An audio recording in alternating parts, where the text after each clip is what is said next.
السلام علیکم۔ آج ہم آپ کو ایک اہم سوال سے آگاہ کرنا چاہتے ہیں جو ہمارے دوست نے کیا ہے۔ سوال یہ ہے کہ فرض، واجب، سنت موقدہ اور غیر موقدہ اور نوفل کے آپس میں درجے کیا ہیں، ان میں افضل کیا ہے؟ سب سے پہلے زیادہ جو افضل ہے وہ فرض ہے، اور اس کے بعد ہے واجب۔ واجب جو ہے جیسے عشاء کی نماز کے 3 رکعت وتر ہے، یہ واجب ہے۔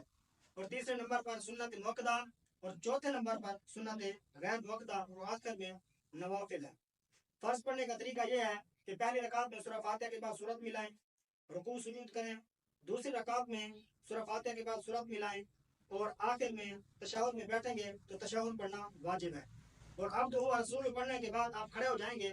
تیسری رکعت میں سورہ فاتحہ پڑھنا سنت ہے، اگر آپ پڑھیں گے تو آپ کو ثواب ملے گا، ورنہ 3 مرتبہ سبحان اللہ سبحان اللہ سبحان اللہ کی مقدار بھی اگر آپ کھڑے رہے تو آپ کا قیام ہو جائے گا اور آپ کی نماز بھی ہو جائے گی۔ چوتھی رکعت میں بھی ایسے ہے کہ سورہ فاتحہ اگر پڑھنا چاہیں تو بھی ثواب ہے، نہیں پڑھنا چاہیں تو 3 مرتبہ سبحان اللہ کی مقدار کھڑے ہونے سے آپ کا قیام ہو جائے گا۔ اور اتحیات جو ہے وہ عبدہ و رسول تک پڑھنا واجب ہے، اگر آپ عبدہ و رسول تک جان بوجھ کر نہیں پڑھیں گے تو آپ کی نماز نہیں ہوگی، اگر آپ بھول جائیں گے تو آپ کے اوپر سجدہ سہو لازم آئے گا۔ اور درود پاک اور ربی جعلنی مقیم الصلاۃ دعا پڑھنا یہ سنت ہے۔ اسی طرح واجب میں آ جاتے ہیں، یعنی وتر میں، وتر کی پہلی رکعت میں، دوسری میں، تیسری میں قرات کرنی چاہیے، قرات کرنا لازم ہے، اور تشہد دوسری رکعت میں عبدہ و رسول تک پڑھیں گے۔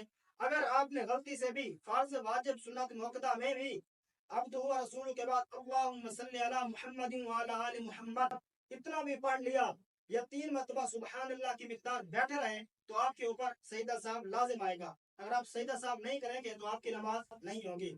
اور وتر میں تیسری رکعت میں کھڑا ہونے کے بعد سورہ فاتحہ کے بعد سورت ملائیں، اور اس کے بعد دعائے قنوت پڑھیں۔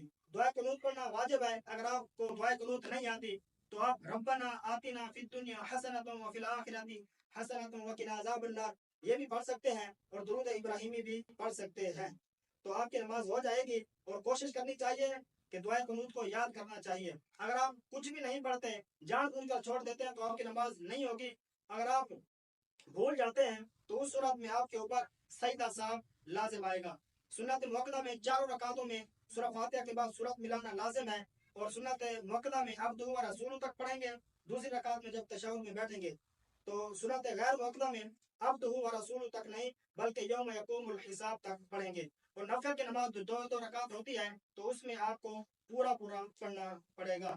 یہ تھی نماز کا طریقہ، تو کوشش کریں اچھے انداز میں نماز پڑھیں، جس قدر ہو سکے تو اچھے انداز میں نماز پڑھیں گے تو آپ کو زیادہ ثواب ہوگا۔ جب آپ نماز پڑھنا شروع ہی کر دیتے ہیں تو اپنا مصروفیات کو ختم کرنے کے بعد نماز کی طرف آتے ہیں، تو اچھے انداز میں نماز پڑھیں، جس قدر ہو سکے اچھے انداز میں نماز پڑھیں گے تو آپ کو ثواب زیادہ ہوگا۔ تو کوشش کریں، اگر آپ کو ان سوالات میں سے کسی کا بھی سمجھ نہیں آیا تو آپ اس کے بارے میں بھی سوال کر سکتے ہیں، یا آپ کو کوئی ڈاؤٹ ہے تو اس کو کلیئر کرنا چاہتے ہیں تو آپ سوال کریں، تو انشاءاللہ آپ کو جواب دیا جائے گا۔